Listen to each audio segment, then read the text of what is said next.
지난주에 그 철거까지 말씀을 드렸고요. 근데 그 이후에 철거가 사실은 굉장히 그 종목이 나눠지는데, 여기 지금 이주관리라고 제가 해놨는데, 이주관리 용역이 과거에는 철거계약서의 의뢰이 이주관리라고 해서 그 포함되어 있어요. 이주관리 및 철거계약서예요. 근데 이주관리란 말이 사실은 그 되게 애매합니다. 근데 원래는 말 그대로 얘기하면 세입자 조사나 이주관리는 사업시행계획서에 포함될 내용이거든요.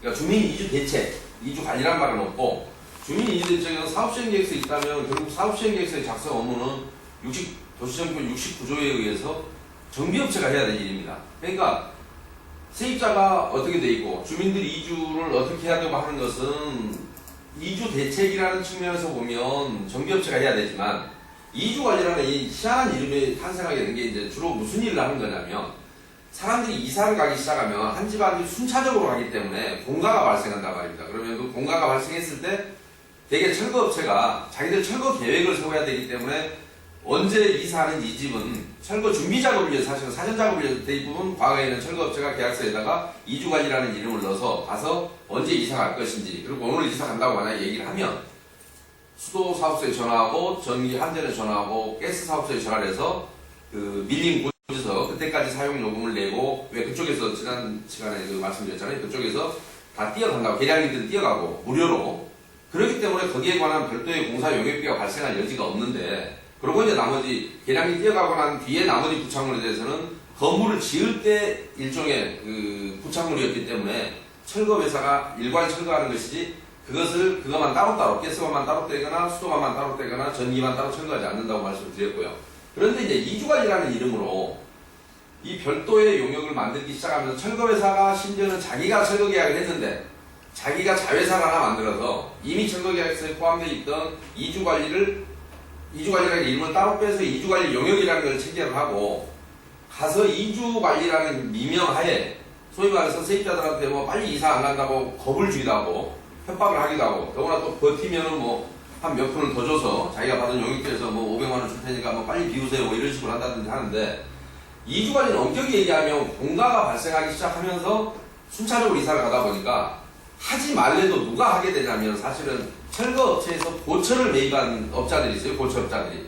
이 사람들이 그 저기를 할까 봐서, 만약에 관리를 안 하면 지나가던 그 고물장사 아저씨들이 리어카 같은 거 갖고 와서 막 대문도 띄가고 막 창문도 띄가고 하거든요. 그러니까 고철을 매입했던 고철업자들이 와서 하지 말래도 뭐 CCTV 지가 달고 막 그걸 감시를 한다고요. 그냥 고철 안 뺏기려고, 도둑 안 맞으려고.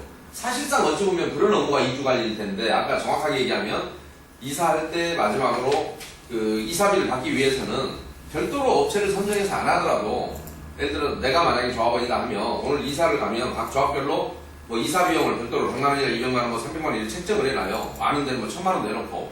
그러면 그 돈을 받으려면 와서 그때까지의 그 아까 전기 미납금이 없고 가스 사용 미납금 없고 수도 사용 미납금이 없다는 영수증과, 그 다음에 심지어 정화조도 깨끗이 비우고 정화조 영수증까지 줘야만이 이제 그거를 그 금액을 2, 3일 다 내주는 것이고, 만약에 그걸 처리를 안 하고 만약에 이사를 가겠다고 급하게 가면 조합 측에서는 그 요금을 자기가 대신 정산하기로 하고 그 요금을 빼놓고 이사비를 주거든요. 그러니까 사실은 어떤 경우에도 이주관리는 조합에서 해야 되는 업무죠.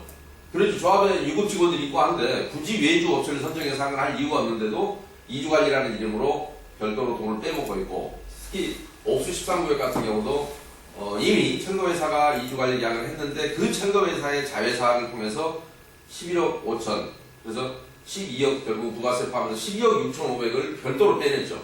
근데 심지어는 이주관리업체가 어떤 일도 하냐면, 이주관리업체가 심지어는 어떤 일도 해내냐면, 이주관리라는 이름으로 들어와서 용역비를 받고 이제 빈집이 생겨나지 않습니까? 그러면 가서 자기가 아는 사람을 거기다 집어넣는 거예요. 그래갖고 조합에다가는 엉뚱한 세입자가 들어왔다.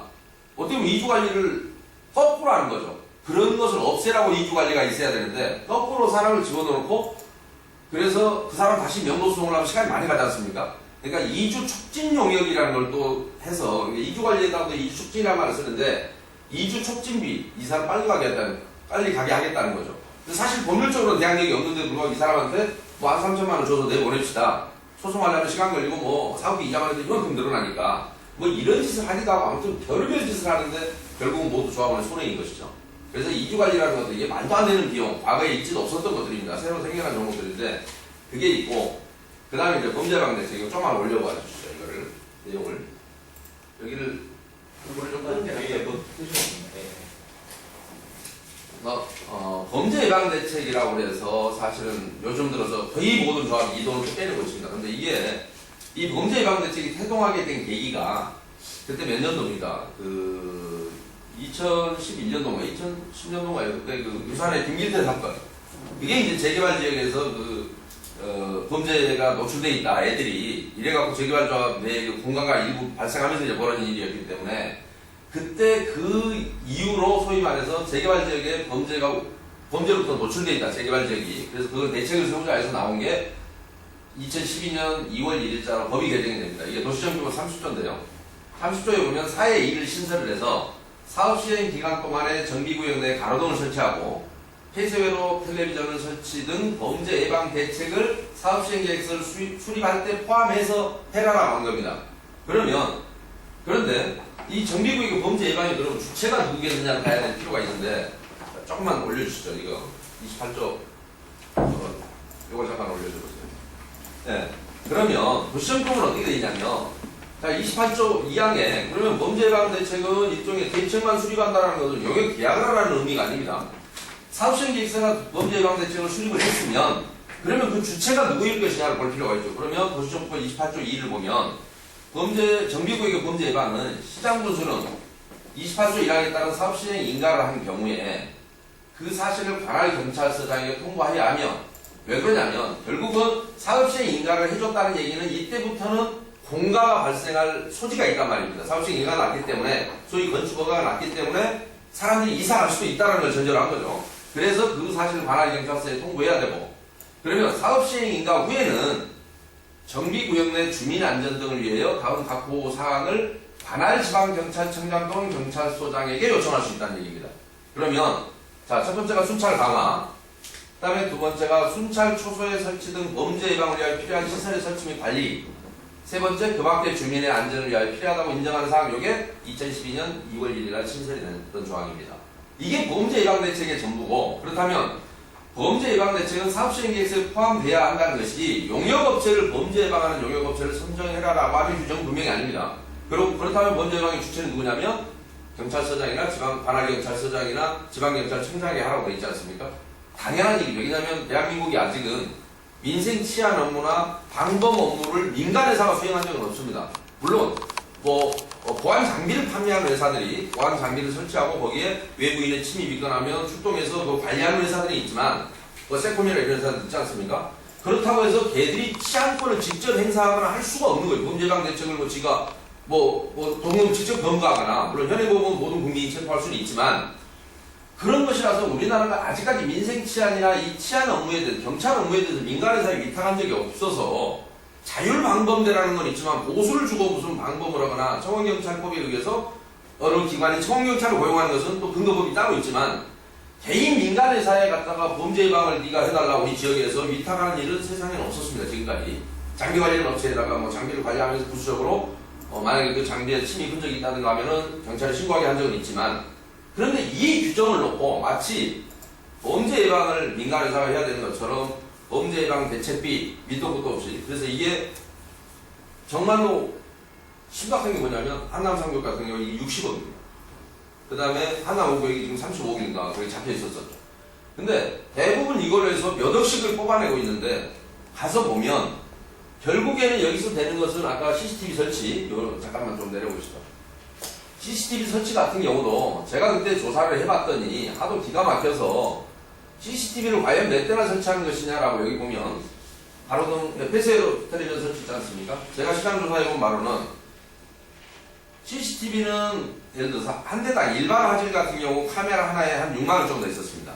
그리고 8채널 녹화기, 카메라 8개를 이용해서 녹화를 할 수 있는 그 녹화기가 한 13만원. 그 다음에 이제 모니터가 한 20, 30만원 사겠죠. 우리 보통 모니터 연결하면 되니까. 그래서 다중화면으로 나눠서 보고 있지 않습니까?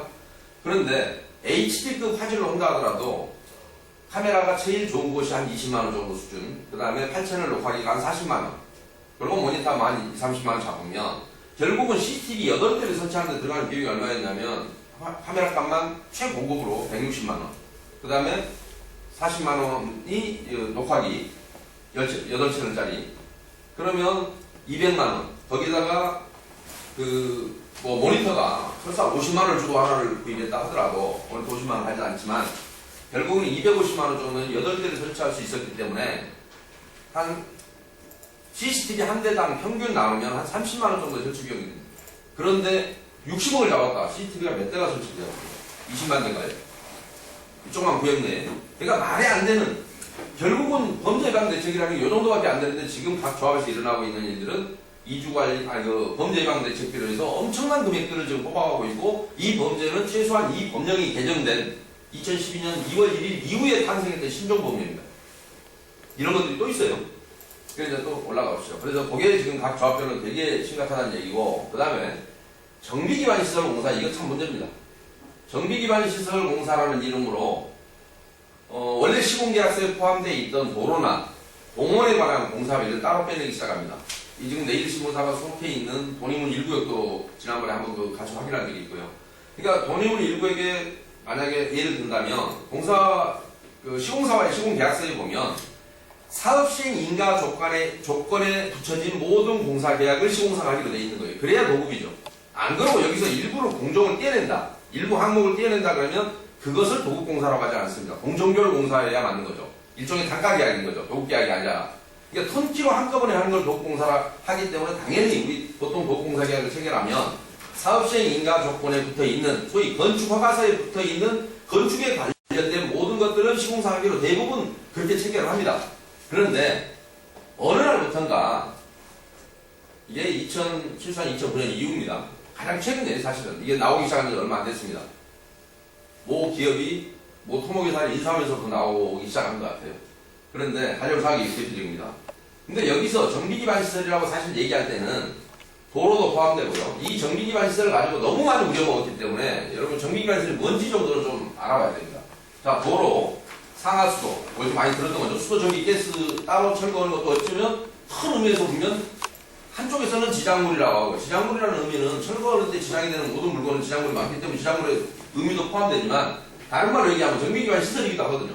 근데 요거 상하수도, 공원, 공용주차장, 공동구 이런 것을 이제 법에서는 정비기반 시설이라고 하고, 시행령에 가면 자, 녹지, 하천, 공공공지, 광장, 소방용수시설, 그 다음에 비상대피시설, 가스공급시설, 우리 다 본 것들이죠. 수도, 전기, 가스가 결국은 공급시설 같은 경우는 다 정비기반시설에 분류가 돼 있죠. 그런데 아까 전기, 수도, 가스는 이미 지작물 그래갖고 건물에 붙어있는 거는 따로 한번 해 먹어버렸지 않습니까? 철거 쪽에서. 그러고 나서 정비기반시설 쪽으로 오면 이걸 이제 다시 꺼내면서 요게 원래 시공사에 포함되어 있었던 것 중에 도로하고 공원만을 딱 빼서 마치 이것만이 정비기반시설인 것처럼 정비기반시설 공사를 따로 해야 된다 그래갖고, 심지어는 정비기반시설 공사 그래갖고 요 두 가지는 근데 공통점이 뭐냐면 이 두 가지는 나중에 구청에 기부채 나가는 겁니다. 물론 다른 것들은 이거는 관리주체가 따로 있을 것이고, 뭐 기부채나 뭐 소유권이 아니니까 동산 같은 거니까. 근데 이런 것들은 결국은 이 공용주차장도 마찬가지인 거예요. 결국 구청에다가 기부채 납을 할 텐데 이 기부채 납하는 시설들만 따로 이용해서 정비기반시설이라는 이름을 붙이면서 어떤 조합 같은 경우는 가로 열고 기부채납 뭐 시설 공사비 뭐 이런 식으로 해서 요거를 뽑아 놓는데, 이거를 별도 계약을 해서 하는 것은 세 부분의 조합이 명백한 배임행위입니다. 왜냐하면 이중 계약이고 실제로 공사하지도 않습니다. 시공사가 하고 그 다음에 하는데 이걸 따로 빼내서 별도 계약을 체결했다는 얘기입니다. 가재구 사고 같은 게 대표적입니다. 이 정비기반시설 공사비가 아마 약 700억 정도 될 겁니다. 그런데 그러면 만약에 이게 정당하려면 도급공사에 원래 시공사에 줬는데 요만큼을 예를 들어 빼냈다. 도로하고 공원을 따로 빼서 100억의 별도업체를 발주했다. 그러면 원래 시공계약에서도 100억이 정확히 줄었다면 조합으로서는 뭐 누가 공사를 하든지 뭐 하자는 없을 겁니다. 그런데 가재구 사고 같은 경우 대표적으로 이걸 한 700억 가량에 빼냈는데 사실은 원도급공사에서는 100억이 올라갔습니다. 그러니까 명백한 허위공사죠. 그래서 요것이 생겨난 것도 불과 2, 3년 정도인데 요즘 이 정비기반시설은 대부분 조합이 다 하고 있다. 명백한 배임행위고 범죄입니다. 그래서 시공사가 예. 철거 부분에 대해서는 계약을 할 때, 예. 요거는 좀 따로 해라. 예. 이렇게 얘기했을 경우는 어떻게 됩니까? 아니요, 그게 아니라 2011, 도시정비법 11조 사항이 지난 시간에 설명을 드렸는데 2010년 4월 15일자 개정되면서 7월 16일부터 시행이에요. 3개월 후부터. 그 이후에 조합 설립 인가를 받은 조합들은 철거는 당연히 시공사가 하도록 아예 법으로 못을 박았습니다. 그 이유가 용산 사태 이후에 철거회사가 직접 주민들을 접촉해서 충돌하지 못하도록 하기 위해서 했는데 근데 그 이전 조합들이 어떤 거냐? 당연히 그 이전 조합들은 대부분의 철거를 따로 주는 거를 아예 원칙으로 하고 있습니다. 왜냐하면 시공사는 그래도 대기업이라 주민들과 부딪혀서 함부로 못하는데 철거회사는 중소기업이고 뭐 이상한 애들이기 때문에 얘들이 와서 주민들을 막 빨리 쫓아내주고 하면 시공사는 시공하기가 그만큼 편하거든요. 그러니까 자기가 굳이 하기보다 뭐 중소 그런 이상한 회사들이 와서 하기를 오히려 기대했었죠. 옛날에. 그러니까 법 시행 이후에 그렇게 된 건 어떻게 법 시행 이후에는 그거 된 거는 당연히 법 위반이죠. 그거를 11조 사항에 위반돼서 그거는 처벌을 받아야죠. 그런데 법 시행 이후에 그 짓을 하다가 시정을 당한 것이 용산구청입니다. 아까 여기 공문 하나 제가 띄어놨는데 여기 한번 잠깐 봐주십시오. 여기 이거란 이미지 중에 요거 띄워주시죠. 이거 좀 확대 좀 해주실래요? 제가 지난 좀 확대 좀 해주시죠. 네. 이 내용이 그 내용입니다. 시공사와의 여기는 2010년 7월 16일 이후에 났던 용산구의 3구역과 5구역의 조합입니다. 근데 5구역에 지난 작년 12월 4일, 5일 날 중앙일보 보도가 난 뒤에 서울시에서 용산구청이 지시를 했고 용산구청이 이때 이미 7월 달에 총회를 통과했었어요. 그래서 내가 이걸 지적을 하니까 13년 7월 27일 날 총회에 통과를 했었는데 현대업체 선정 중에 지작물, 상수도, 전기, 가스, 도시가스로 해서 47억 정도로 그때 별도 계약을 해놨었어요. 그런데 그거를 제가 잘못했다고 얘기를 계속 하니까 서울시에서 용산구에 지시했고 용산구에서 한남 5구역 조합했다. 이걸 시정하라고 지시했던 공문입니다. 그런데 그나마 그래서 요거는 이것도 근데 그동안에 구청이 나몰라가 있어요 사실은. 그런데 그 보도 이후에 이제 구체적으로 지적한 사례는 용산구밖에 없고 아직은 지금 다른 데서는 서울시에서는 전 구청이 내려보냈다고 하는데 뭐 어떻게 하고 있는지 구청에 전혀 지금 감지되는 바가 없습니다. 그런데 그전에는 다 별도로 이렇게 해먹었습니다. 그런데 물론 2008년 이전에는 이런 이 사례가 발생을 안 했고요. 제 기억에는 상수도, 전기, 도시가스를 따로 구분하기 시작한 것은 별도로 철거회사와 구분하기 시작한 것은 철거회사의 범죄 행태가 나타나기 시작한 게 2008년 이후입니다. 제가 2008년 이전 조합에서는 본 사례가 없어요. 그 이후에부터 했고 아까 범죄예방대책 같은 경우는 2012년 2월 1일 그 아주 따끈따끈한 신종법률입니다. 그러니까 이거 좀 넣어주시고요. 아까 원래로 돌아가시죠. 그래서 이게 지금 전 조합의 공통적인 것이고요. 그래서 정비기반시설 공사비는 피해액 규모에 있어서는 지금 철거 범죄 이후에 철거 범죄보다도 전기, 수도, 가스를 나누는 것보다 정비기반시설이라는 명목으로 해서 도로하고 공원은 따로 빼가는 것이 훨씬 더 그 공사비 규모가 큽니다. 수백억씩 돼요, 되게. 그래서 특히 공원 같은 경우는 얼마나 웃기는 거냐면 제가 지난 시간에 얘기했듯이 마치 저기랑 비유를 하자면 삼계탕에서 뱃속에 들어있는 바깥 따로 먹는 거하고 똑같은 구조라고요. 왜냐하면 전체 단지 중에 공원이 설계가 들어가 있는 안에 들어가 있는데 이게 기부채납하고 한다고 해서 요거만 따로 공사하겠다. 말도 안 되는 얘기입니다. 조경공사나 토목공사는 당연히 도급공사 내에 포함되어 있습니다. 단지 내 조경공사. 근데 도로는 얘기만 하면 조합들이 뭐라고 하냐면 단지 외의 도로다. 진입도로 같은 걸 얘기하는 겁니다. 이번에 똑같은 예, 그따위로 변명을 하는데 그러면 공원은 어떻게 할 것이냐? 공원은 다 단지 안에 있죠. 밖에 있는 게 아니죠. 그러니까 그때 말도 안 되는 궤변과 항변을 하고는 있지만 시공사와의 계약서하고 딱 비교해 검토하면 명백한 이중 계약이고 배임행위가 맞고 실제로 그 업체도 공사 거의 하지 않습니다. 깔짝깔짝 하면 1,000만 원 더 갑니다. 왜냐하면 요거는 왜 그런 거 미리 할 필요도 없느냐. 사실 별도로 준다 하면 언제 공사가 시작돼야 되냐면 도로 같은 경우는 도로나 공원은 알다시피 마무리 토목 단계에서 시작합니다. 지금 줄 때도 아니에요. 공사 딱 짓고 아파트 짓고 나면 마지막에 도로 닦아서 포장하고 나와야지 마무리 토목이거든요. 공원도 마찬가지, 조경도 마지막에 들어가는 것이지 공사 도중에 사륜이네요. 사륜 빼야 되네요.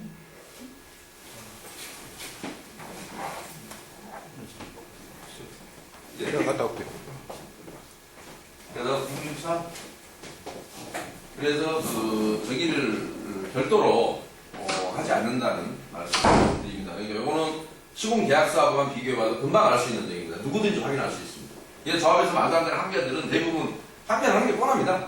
그렇게 얘기 안 되면 말이 안 되는. 도급 계획서 없는 경우도 있잖아요. 도급계약서 없는 경우는 없습니다. 없어요. 네. 지금 부가연 부가연 1-3구역 같은 경우는 처음부터 도급공사 계약에서 이걸 빼줬는데, 그러니까 사실은 그쪽에 정비기반 용역업체하고 시공사하고 짜고, 시공사도 나중에 구설수에 휘말리기 싫으니까 미리 빼준 것 같아요. 네가 그건 알아서 해먹더니 말든지. 그래서 부가연 1-3은 좀 특이한 케이스고요. 부가연 지역은 다 같습니다. 네, 그러니까 그 동네 좀- 뭐 1, 2, 3, 뭐 다. 그렇대요. 그래서 거기는 내가 부가연 1-3에 처음으로 봤는데 정비기반 시설공사는 제외 이렇게 아예 빼놨어요. 그렇다는 얘기는 말 그대로 얘기하면 도급이라고 보기도 어렵습니다. 왜냐하면 도급공사, 그러면 공정별 공사죠. 따로따로 다 나가야죠. 그러니까 다시 좀 올려주시죠. 그래서 그거에 정비기반 시설에 대한 설명을 드리고요. 그 다음에 또 문제되는 게 이겁니다. 인입공사비. 인입공사는 두 가지로 구분하실 필요가 있습니다. 첫째는, 이거는 잠깐만 좀 설명을 드리겠습니다. 자, 만약에 이게 하나의 단지가 있다고 칩시다. 이게 재개발 단지면 여기서 여기까지 이 단지의 경계선, 전기나 수도, 가스를 여보세요? 인입을 하는데 이 경계선까지 가지고 오는 것은 만약에 가지고 오는데 비용이 든다. 우리 동네가 전기가 안 들어오는 동네였다. 수도가 안 들어오는 동네였다. 서울에서는 사실 인입보다 거의 없어요. 외부 인입은 거의 없습니다. 근데 시골에서는 간혹 있습니다. 예를 들어서 제가 사는 곳도 작년에 재작년에 그렇게 했는데 약간 좀 시골이라 도시가스가 저쪽에 다리 저쪽 가리는 다 들어와 있어요. 근데 여기 다리를 건너오는데 못 넣어주겠대. 여기 세대수가 몇 개 안 돼서 굳이 가져가려면 너희들이 비용을 부담을 해라. 다리 건너는 비용을. 그래서 세대당 170만 원씩 걷어갖고 가스를 별 끌고 오기로 했거든요. 그런데 그렇듯이 그럴 때 바로 인입공사비가 가스 인입에 따른 비용을 수익자 부담 원칙에서 우리가 부담을 하는데, 그러면 대개 보면 시공사의 도급계약서를 여러분 이제 보시다 보면 인입공사비라고 하는데 이때 구분을 해놓습니다. 인입공사비 대개 다 포함이에요. 그런데 이 앞에가 뭔 말이냐면 단지 내 인입이라고 돼 있어요. 단지 내 인입이란 말이 만약에 없으면 내가 시공사하고 공사를 했는데 수도업자 따로 선정해서 수도 배관만 따로 해야 되고, 전기업자 따로 선정해서 전기 배관 따로 해야 되고, 통신업자 선정해서 통신 배관 따로 해야 되고, 가스업자 선정해서 가스 배관 따로 해야 됩니다.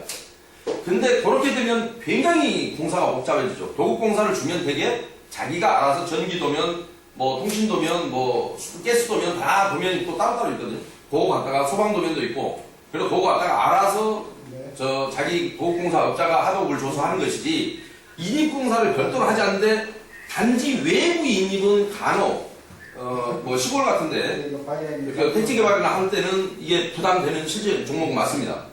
거기까지 전기가 안 들어오기 때문에 저기서 끌고 와야 돼요. 전기도 끌고 오고 뭐 가스, 수도 다 끌고 오는데 서울 지역에서는 사실상 이게 발생할 일이 거의 없다고 해요. 원래 전기 쓰던 동네예요. 수도 쓰던 동네고. 그런데 간혹 수도가 예를 들어서 뭐 1000세대, 여기에 지금 들어오는 수도가 아닌 1000세대분이었는데 재개발을 해주면서 뭐 3000세대로 늘어났다. 그러면 그 용량 갖고는 이 수도를 커버를 못한다 그러면, 아니면 하수 용량도 늘어나고요. 그런데 하수도 원인자 부담금 구청에서 별도로 물리고요.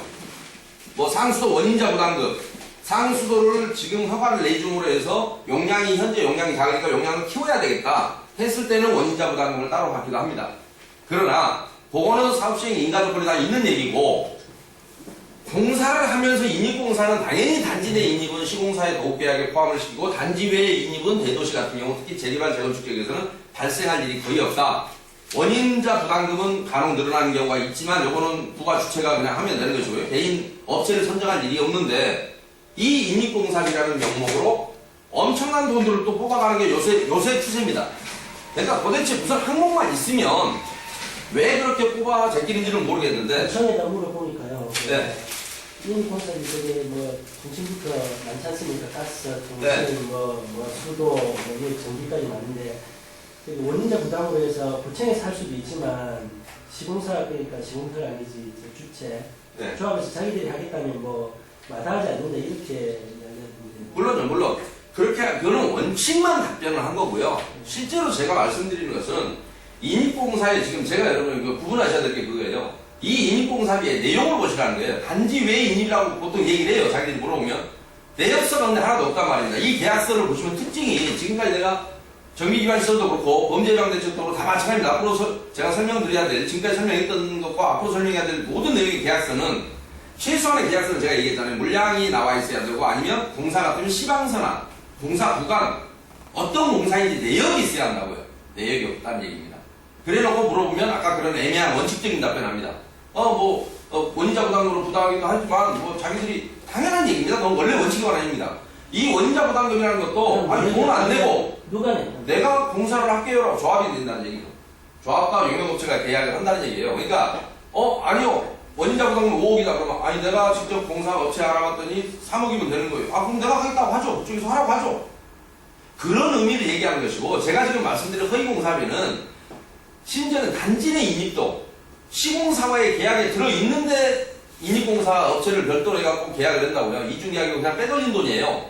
그래서 근데 그런 말이 없어요. 단지 내인지 외인지도 없이 하는 경우가 대부분인데 그럴 때 물어보면 내역서가 없으니까 조합에 질문해보면 뭐라고 하냐면 단지 왜 인입이었다는 거예요. 경계선까지. 그런데 그 내역서를 갖고 와라 해도 없는 경우가 대부분이라고요. 그리고 실제로 공사를 했느냐 자금 일치 좀 보자. 없습니다. 대부분 이중계약입니다. 그러니까 이런 항목이 있다는 것이 모든 조합이 하는 게 아니라 이런 공사비를 별도로 잡았다면 그 조합은 반드시 의심해볼 만하고 구체적인 것은 확인해서 쓰시면 되는 것이고요. 그러나 최근 들어서 이런 짓도 한다 이런 얘기입니다. 내역서가 없었고 실제로 외부 단지까지 들어오는 인입이라고 했지만 그것도 적절치 않았다는 겁니다. 그 다음에 좀 올려보시죠. 그 다음에 또 시사가 있습니다. 국공유지 무상양도 용역. 용역이지 용역. 국공유지는 제가 말씀드렸듯이 국공유지를 하는 것은 누가 하냐면 국공유지를 평가하는 것은 감정평가사가입니다. 그런데 이것을 무상으로 받을 것이냐 유상으로 받을 것이냐는 법률에 명확히 규정되어 있지 이 법률을 여기서 용역회사가 끼어들 여지가 없습니다. 이걸 설명할 때마다 제가 설명할 방법이 없어서 저한테 만약에 대한민국의 정체가 뭐냐라고 하는 용역을 준다면 돈 많이 달라고 해서 한 3개월 기다렸다가 헌법 1조를 딱 벗겨다 주는 겁니다. 아 대한민국은 민주공화국이다. 이게 용역보고서가 될 수 있겠습니까? 법률에 이거는 무상으로 어떤 거는 무상으로 줘라라고 법률에 규정이 돼 있는데 요거를 별도 용역을 받는다고요? 기가 막힐 얘기입니다.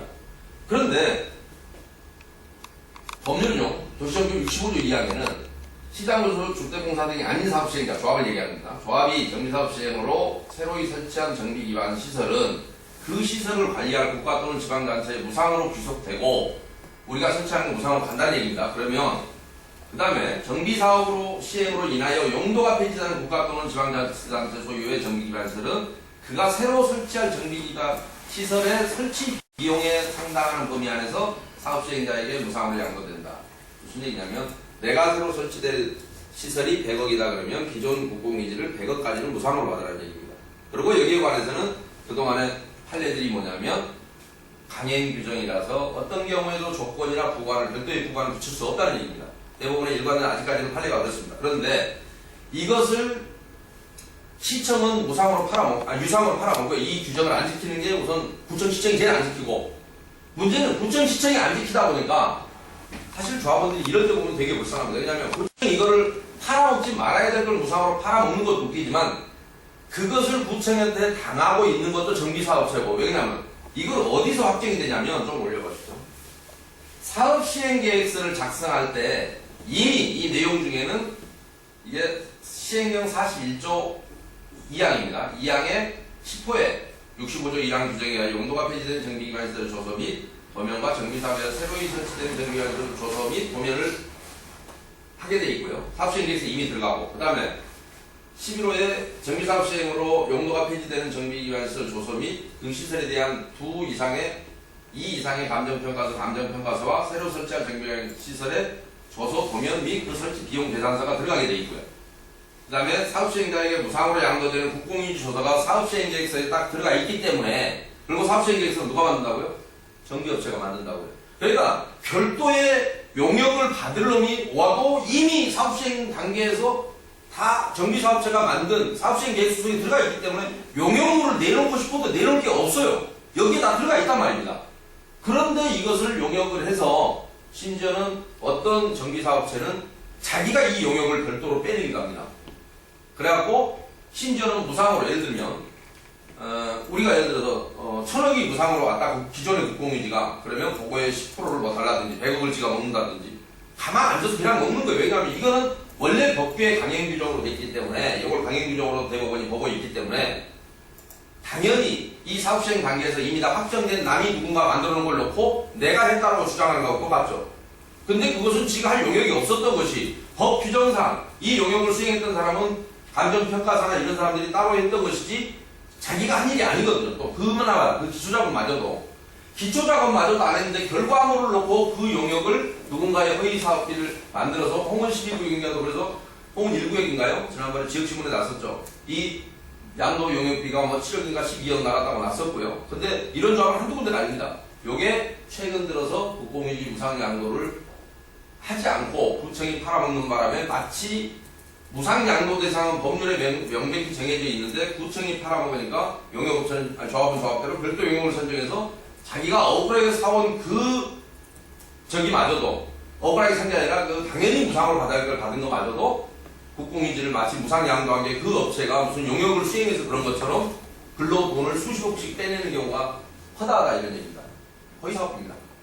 말을 할 수 없는 뭐 어쩌다 이런 일이 도대체 생겨날 수 있냐는데 이 부분에 관한 한은 인가관청인 구청의 도덕성이 없다 보니까 그것을 빙자해서 일반 철거업체나 정비업체나 모든 놈이 달라붙어서 조합을 상대로 꼬아먹고 있는 결국은 이 국공유지 때문에 그 피해를 보는 조합원들의 피해가 어마어마합니다. 근데 가장 큰 가해자는 사실은 인가관청이 맞고요. 구청이나 시청이 맞고 그 다음에는 그걸 빗대서 어차피 국가기관도 먹는데 우리라도 못 먹을 소냐 조합장하고 별도 업체를 하나 만들어서 정비업체나 이런 데들이 또 뽑아내고 있습니다. 이 돈을 전혀 근거가 없는 돈입니다.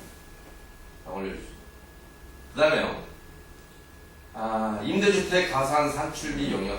참, 또 미치고 하자 합니다. 자, 여기 우리 양식 중에 그, 저기 하나 줘보십시오. 임대주택, 아니야. 임대주택, 임대주택 매각가격 산정. 여기 보시면 좀 한번 올라갈까요? 천천히. 여기 보세요. 가산 항목 산출 용역, 임대주택 가산 항목 산출 용역이라고 되어 있지 않습니까? 가산 항목 비용은 인정받은 임대주택 매매대금 상승이 되며 따라서 조합의 수익 증대 효과를 얻을 수 있게 됩니다. 라고 되어 있죠. 그런데 매각 주체는 조합이고요. 쭉 올라가 보십시오. 매매계약을 이렇게 체결하고 이게 국토해양부 인도주택 매매가격 산정 그 표입니다. 이 국토해양부에서 나온 거예요. 국토교통부 요즘은 매매계약 체결 뭐 이렇게 해라. 다 방법이 있어요. 올려보십시오. 그리고 계약금은 이렇게 하라라고 이게 아주 기준이 돼 있습니다. 국토교통부 아예 기준을 만들어놨어요. 그 다음에 매매가격 산정 방법도 다 이게 기준이 양식이 자기가 별도 용역을 수행하는 게 아니라 나온 데이터를 갖다가 여기다 넣을 때 뭐를 넣으면 된다라고 하고 다 나와 있죠. 그 다음에 이게 건축비는 공공건설 임대주택 표준건축비를 적용해라. 이게 표준건축비입니다. 지금 2008년도에 만들어져서 지금까지 개정이 안 됐는데 올해 뭐 개정을 선보인다고 합니다. 근데 이렇게 아예 층별로 아니면 면적별로 표준 건축비가 다 나와 있습니다. 근데 또 올려보십시오. 네, 이런 식으로 다 나와 있는데, 네. 그리고 매매가격 산정 방법도 나와 있습니다. 이런 식으로. 그 다음에요. 택지비 가산할 때는 어떤 경우에 가산해야 되는지도 나와 있습니다. 네. 그래서, 뭐, 연약지방공사비, 암석지방공사비, 흑막유비, 차수표 설치비용, 지하공사 특수공법, 이런 것들 또 올라보시죠. 그런데 그래서 표준건축비는 그렇고 가산비용은 뭐 이런 구조물이었을 때 뭐 가산할 수 있다라는 것이고요. 그런데 뭐 대지조성공사비라는 이런 것이고 뭐 다 자세히 설명해요. 임대주택 매각대금에 가산하는 경우가 어떤 경우에 가산하라고 공식이 나와 있어서 요거는 조금만 이 대통령에 알거나 아니면 설계사무실이나 건축사무실에 부탁을 하면 이 정도는 설계업자도 알고 다 한다 말입니다. 그런데 아주 시공사에다 뽑아달라 해도 돼요. 그래서 이 국토해양부가 국토교통부가 제시한 이 기준에 맞추면 될 일을 원래 거로 들어가 보십시오. 조합별로 이 금액도 하도 다르기 때문에 알 수는 없지만 임대주택 가산 산출비 용역 자기가 무슨 기술도 가산비를 뽑아내는 것도 아니고 기준은 다 나와 있다는 얘기입니다. 모르겠어요. 불과 한 몇백만 원 정도만 주면 제가 엔지니어가 아니라 뭐라고 쉽게 말씀 못 드리지만 그래도 보고서라도 하나 만들어주면 우리가 잘 모르니까 내역은 다 있지만 우리로서는 좀 모르니까 네가 해달라고 하는 업체를 맡긴다면 뭐 작은 돈을 주고 할 수 있을 것 같습니다. 내가 또 건설회사에 있는 사람들한테 물어봤더니 이거 한 500만 원만 주면 되지 않을까? 내가 하면 그렇게 받으면 충분히 해주죠 라고 얘기를 해요. 그런데 수천만 원에서 수억 원씩 지출되고 있는 게 현실이고 재개발조합의 특정 업체 하나가 거의 다 잡고 있습니다. 재개발 시장 자체를 제가 차마 여기서 이름 말을 못하겠고 그래서 아무튼 많이 있는데 도대체 무슨 재주를 가졌길래 이걸 다 싹쓸이를 하고 있는지는 모르겠지만 대단히 비용이 높더라라는 말씀을 드립니다. 그 다음에 이거 재밌는 거 하나 있습니다. 토지보상용이요. 영등포 1-4고 오늘 보도 나가셨죠. 여기에서 제가 처음으로 발견한 종목입니다. 얼마나 깜짝 기가 막히고 뒤로 넘어갈 뻔했냐면 다음 여러분 보도에 나갈 거죠. 그러니까 조합별로 가다 보면 아직도 지금 제가 오늘 설명드리지 못한 허위사업비가 앞으로도 어떤 게 나올지 조합을 보면 볼수록 나오기 때문에 무슨 얘기냐면 토지보상 용역이라는 말이 있었어요. 토지보상 용역 그리고 회사 이름도 그럴싸하게 GM 토지보상 뭐 이런 놈의 회사가 다 있어요. 토지보상이 회사가 있다고? 왜 그러냐면 토지보상 업무는 우리가 만약에 재개발조합 같은 경우 정비업 업무는 아니고요. 재개발조합 같은 경우에 이제 동의서 예당초 안 냈던 사람, 이 사람은 사업시행 인가가 나오면 수용을 합니다. 협의해요. 어차피 동의서 안 냈기 때문에, 그러나 관계조합원이기 때문에 재개발은, 재건축은 매도 청구를 해버리고 안 내면, 재개발 그 결의 끝난 2개월 이내에 매도 청구를 해버리면 되고, 근데 그래서 임의가입이에요. 재건축은 내가 조합원 되고 싶으면 되고, 동의서 내면 조합원이 되고, 동의서를 내지 않으면 조합원이 되지 않습니다. 그런데 재개발은 강제가입이에요. 그러니까 누군가가 75%가 동의서를 내버리면 조합사실 인가가 되는데 나는 동의서를 안 냈지만 당연히 조합원이 돼 있는 거예요. 그러면 사업시행 인가가 나고 나서 분양 신청을 할 것이냐 말 것이냐 그러면 나는 여전히 안 할 거야. 이 재개발에 반대라고 하면 협의해서 이 사람 땅을 사야 됩니다. 사야 되는데 협의가 안 이루어지면 사업시행 인가 이후에 1년 이내에 공익사업을 위한 토지 등의 취득 및 손실, 취득 및 보상에 관한 법률 이게 뭐냐면 과거에는 이걸 뭐라 하냐면 저희가 아주 한 20년, 25년 전에 행정법 공부할 때마다 이거는 토지수용법이라는 얘기 들어보셨죠? 뭐 이렇게 군부대가 돌아가면 그 쓰는 법이 토지수용법. 근데 지금은 이제 법 이름이 바뀌었어요. 공익사업을 위한 토지 등의 취득 및 보상에 관한 법률인데 요거에 의해서 그 정부가 토지수용위원회가 수용 재개를 여기서 재개를 신청만 하면 거기서 수용을 해줍니다. 그리고 지방토지수용위원회에서 수용을 하고 그러니까 국가사업들처럼 강제 수용을 해줘, 재개를 해준다고요, 그쪽에서. 그러니까 여기서는, 이 사람하고 협의가 안 됐으니 수용해주세요라고 거기다가 재결 신청서 하나만 써주면 돼요. 그러면 토지수용위원회가 대신, 조합을 대신해서 토지수용법, 과거에 토지수용법 같은 법률을 적용해서 그냥 강제로 수용을 해버린다는 얘기입니다. 그러고 나서, 그래서 여러분들도 지금 내일치분이 그렇게 됐지 않습니까? 그래서 상대는 재결서만 나오면 공탁 걸어버리고 소유권 넘어가 버립니다. 그런데, 요거를 해주겠다는 회사가 있는 거예요. 이거는 행정사나, 변호사나, 법무사나, 이런 시청사나 쓸 수 있는 사람이 써주면 나머지는 소지수용위원회하고 자기들하고 할 일이잖아요. 여기서 신청서만 써주면 돼요. 이거 비용을 받으면 불과 얼마를 받을까요? 법무사도 이거 하지 않습니다. 근데 행정사 쪽에 있더라고요. 왜냐면 행정 절차니까. 행정사법에 보면 수용 재결 신청서의 작성 업무가 있어요. 물론 변호사도 잘 하지 않습니다.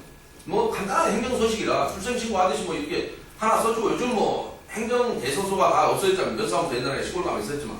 그래도 왜냐면 이제 누구라도 이 정도는 쓸 수 있기 때문에 일반인들도 이 사람이 재결이 안 돼서 재결해달라. 라는 신청서나 쓰면 나머지는 토지수용위원회에서 알아서 할 일이기 때문에. 그런데 이 명목으로 7억이 넘는 돈이 영등포가 나갔는데 1-4고요. 영등포는 전 조합원이 360여 명입니다. 물론 그 전에 토지 소유자 중에 한 50여 명이 만약에 토지 수용을 했다고 합시다. 동의서를 안 내고 어떤 경우에도 동의서 낼 사람이 25%는 넘지 않겠잖아요. 전 조합원에 75%가 됐으니까 조합 서지지 않고 지가 기껏 반대하는 놈이 있어가 25%예요. 그놈 전원을 토지 보상했고 했다 하더라도 그 토지 수용위원회 어떤 놈은 협상에서 그냥 팔고 나간 놈도 있을 거고 매매를. 근데 이 협상이 안 됐던 사람만 토지 수용위원회에다 재결 신청하는데 무슨 7억이 나가겠습니다. 근데 재밌는 게 그 회사가 1,000만 원 갖고 설립을 합니다. 회사를 자본금 1,000만 원을 설립하고 3억 3천의 용역비를 일단 받습니다. 1차로. 그 다음에 두 번째로 몇 달 지나서 다시 4억 300, 700인가를 받습니다. 그래서 7억이 넘어갑니다. 세상에 우리나라 그렇게 돈 벌 수만 있다면 정말 좋겠다는 생각을 했어요. 근데 회사 이름이 GN 토지보상이더라고요. 그래서 이런 회사가 도대체가 있을 수 있나 제가 가봤습니다. 간판을 붙였다가 왜 유리에다 띄워갖고 밑바탕에 GN 토지보상이 붙였다 떨어진 흔적은 있습니다. 근데 아무도 없습니다. 그 빈 사무실이에요. 그런데 자본금 1,000만 원이고 그래서 이걸 아마 저기들이 조합원들이 고소를 한 모양인데 검찰 결정이 더 골 때립니다. 재밌습니다. 거기에 있는 대표 하나, 감사 하나 돼 있거든요. 법인에 자본금은 1,000만 원이고 직원은 경기부상가 2명입니다. 감사 1인 이사, 1인 감사. 그런데 거기 이사로 돼 있는 사람이 행정사 자격이 있어서 행정사법에 의하면 토지 수용 업무가 재결 신청이 행정사가 할 수 있는 업무더라. 말도 안 되는 결정입니다. 변호사가 자격을 가진 자가 어느 법인에가 대표이사를 하고 있다 그래서 그 사람이 그 법인 이름으로 소송을 할 수 있습니까? 또라이 같은 결정을 해놨다고 검찰이. 이게 저기를 몰라서 우리 도시정비법 체계도 모르고 근본적으로 내용이 뭔지도 모르기 때문에 이놈이 와서 나는 행정사 자격이 있습니다 하니까 그놈이 대표이사였고 그놈의 법인과 개인도 구분 못해서 행정사 법인이면 다르죠. 행정사를 하기 위해서 그 회사를 만들었을 것이고 근데 딸랑 자본금 1,000만 원에 토지보상 업무를 한다고 만들어 놓긴 했어요. 근데 그게 대표이사가 행정사인가 하고 그거하고 그 법인하고 무슨 상관이 있습니까? 변호사가 무슨 법인을 만들면 그 법인 이름으로 소송을 하는 건가요? 그렇지 않지 않습니까? 변호사 법인이면 다르죠. 법무법인이면 할 수 있지만 그러듯이 참 안타까운 일이었는데 허위사업입니다. 말 그대로 허위사업비가 아니라면 설사 그놈이 한두 장을 썼다면 자격이 있고 없고는 뭐 검찰 판단을 변론을 하고 썼다면 엄청난 금액을 썼겠죠. 만약에 50명을 했다고 하면 아마 1인당 그거 하나 써주는데 1,500만 원 받았다면 세상에 그런 사업비는 없었을 겁니다. 그 정도 해당되는 금액 아니겠습니까? 야? 어떻게 이런 소리 하나 써주는데 1,500만 원 받으시냐고. 소송 끝까지도 1,500 받으면 많이 받았을 텐데. 그래서 이 토지보상 용역이 영등포 1-4에서 보니까 정말 충격적으로 다가왔었습니다.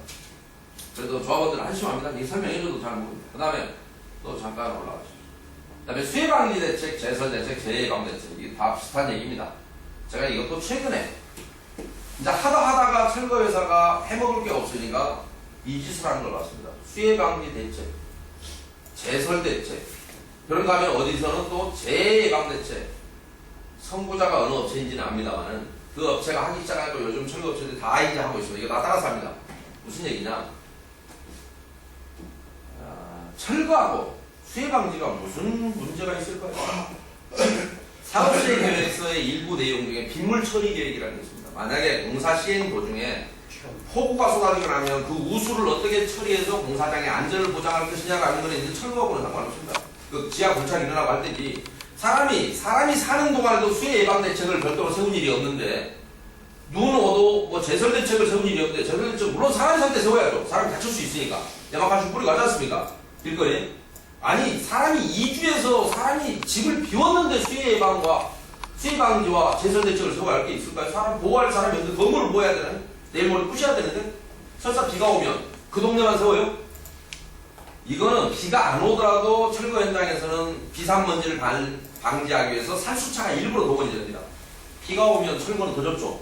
살수차 없이도 철거를 해낼 수가 있으니까 먼지가 안 날 거 아닙니까? 자, 눈이 오는데 뭐 하려고 철거를 하고 철거하는 거하고 눈 오는 거하고 무슨 상관이 나요? 수해 예방 대책 그런가 하면 아주 포괄적으로 재해 예방 대책 그래갖고 철거회사가 선정한 업체가 도대체 재해 예방이나 수해 예방에 무슨 기술이 있는지는 모르겠는데 사업비가 수억 원씩 빠져나갑니다. 수십억 원씩 빠져나가기도 하고요. 언제 빠져나?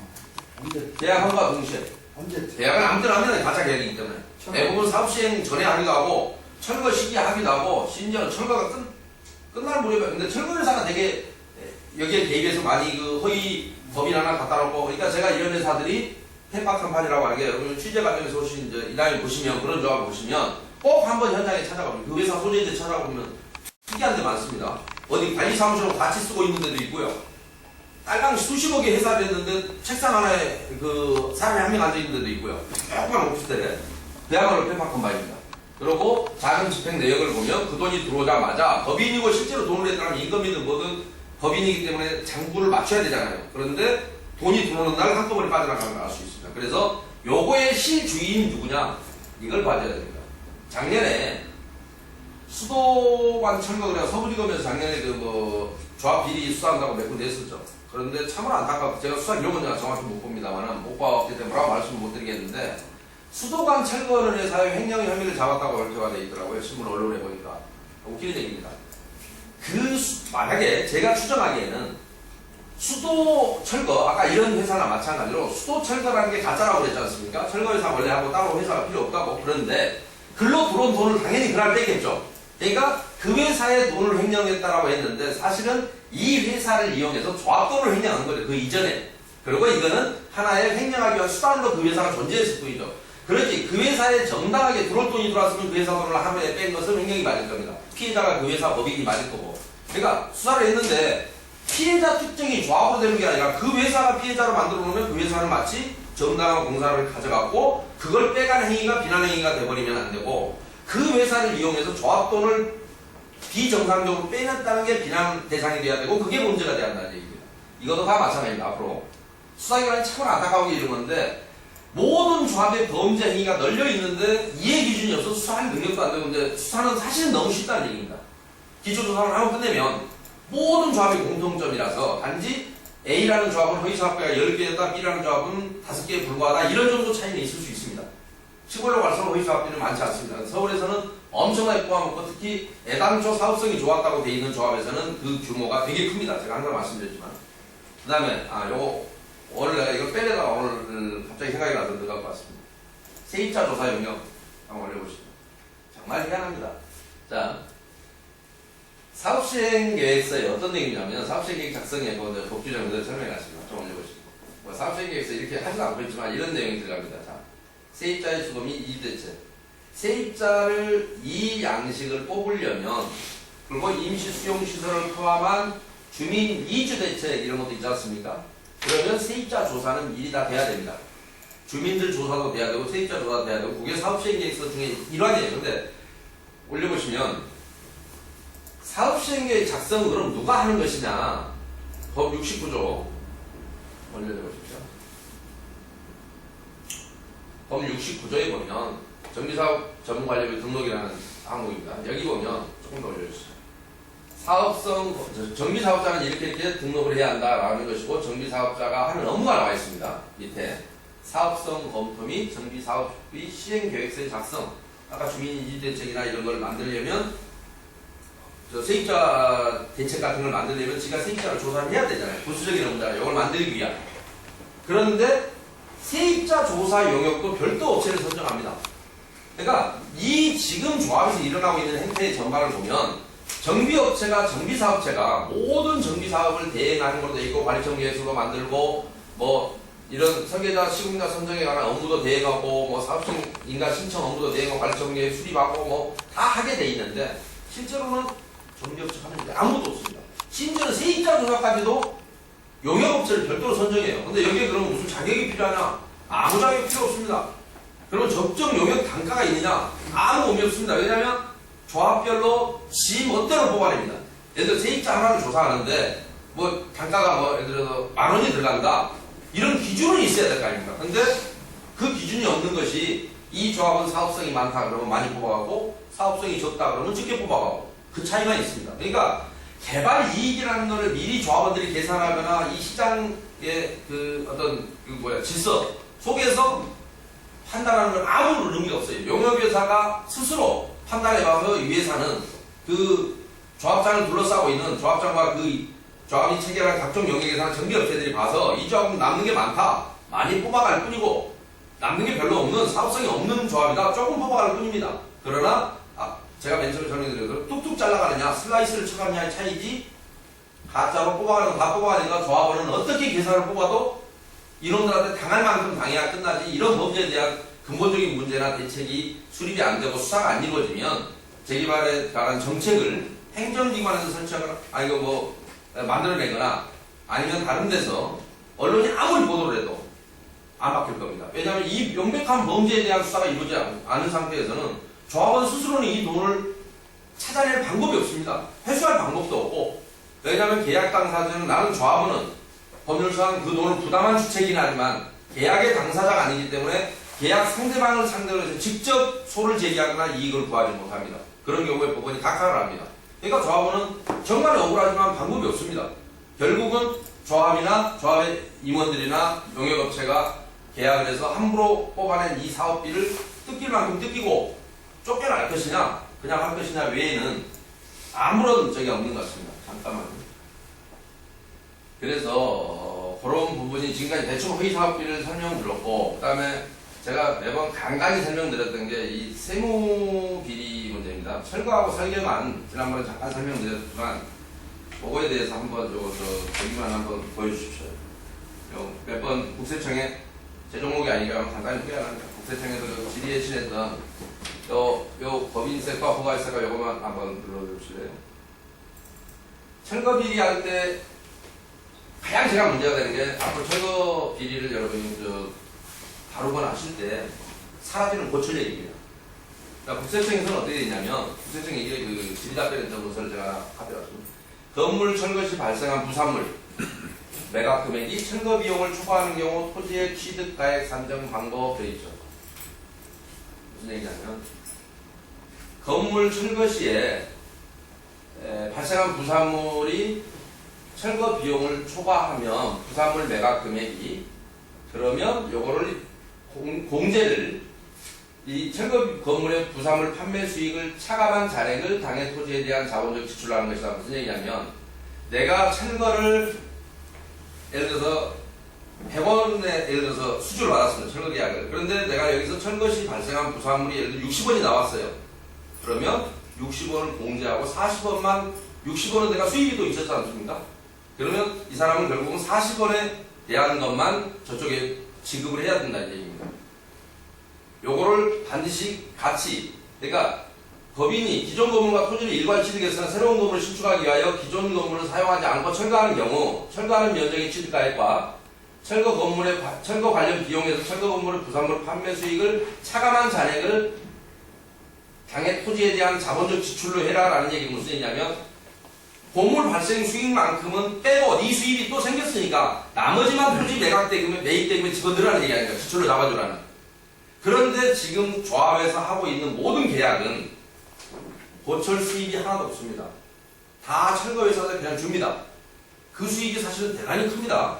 엄격히 따지면 내 건물에서 나온 수입은 내 거고 다른 조합원 건물에서 나온 수입은 다른 조합원 걸 겁니다. 그러면 일일이 따지기가 뭐하니까 철거에서 조합이 일괄의 수입 자원을 공동사업 경기로 쓰면 비교적 개인 간에 약간 뭐 불평등함이 있을지 모르지만 큰 문제는 없을 겁니다. 그런데 지금 이 철거 비용이 철거 시에 나오는 그 부산물이 전부 다 어디로 사라지고 없습니다. 그게 조합과 철거업체 간의 암암리의 거래에 의해서 소위 뇌물 거래 관행에 의해서 그 대가로 공짜로 줘버립니다.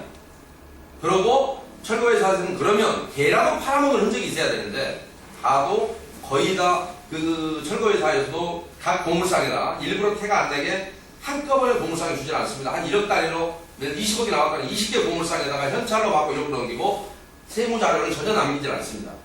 대한민국 고철 유통시장의 크나큰 문제점입니다. 이거 잡고 싶어도 못 잡습니다. 왜냐하면 정말로 그놈이 자백하기 전에는 그때그때 현금 거래해버리고 자료를 남기지 않습니다.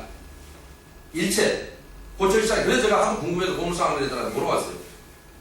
결국에는 네가 언젠가는 포항제철이나 최종 소비처로 가야 될 거 아닙니까? 이 고철이 거기에 넘길 때는 그쪽은 대기업이라 자료가 발생할 텐데 그것도 그냥 그럼 너는 매입자료도 없고 다 매출만 있으면 다 세금일 텐데 그랬더니 미안하지만 거기서도 현금으로 가져간다는 거예요. 거기서도 자료를 발생시키지 않는데 대한민국 고철의 유통시장은 그렇게 생겼습니다. 제가 들은 바로는 아주 굉장히 많습니다. 세무 신고를 하지 않습니다. 철거를 계기로 해서 제가 고철 보물상 항해자한테 물어봤어요. 그때 안 한답니다. 다른 거 하나 드리겠습니다. 그 다음에 이 철거하고 설계에서 말씀드린 게 아까 두 가지 있을 거예요. 계획입니다. 제가 항상 말씀드렸듯이 주택건설 관련 철거 용역 및 철거물 공급의 부가세 면세 건설산업기본법에 의하여 등록을 한 자가 국민주택건설에 대한 철거용과 국민주택건설 사업자가 국민주택을 신축하기 위하여 취득한 토지에 부착된 철거물을 공급하는 경우에 부가세가 면세된다.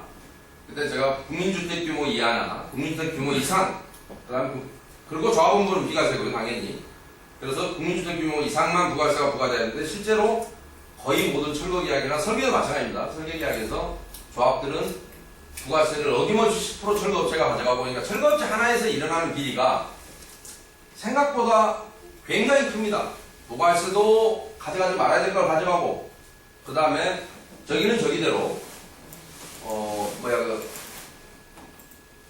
철거 하나, 실제로는 한 개 업체가 하는데 수도, 전기, 가스, 이주관리, 성면 뭐 전부 나눠서 가져가고, 그 다음에 심지어는 이 부가세까지, 조합원이 부담하지 말아야 될 부가세까지 결국 띄어먹음으로 해서 철거나 이쪽에서는 조합원들 입장에서는 뜯길 만큼 뜯기야. 저놈이 원하는 것만큼 모든 걸 뜯기지 않으면 일이 끝나지가 않습니다. 그런데 지금까지 정비사업비, 여기 잠깐만요. 정비사업비를, 허위사업비를 얘기하면 꼭 얘기할 수밖에 없는 게 씁쓸한 게 있습니다. 요 부분만 제가, 잠깐만요. 아까 정비사업비 한번 여기가 보여주세요. 뭐냐면, 서울시 잠깐만요.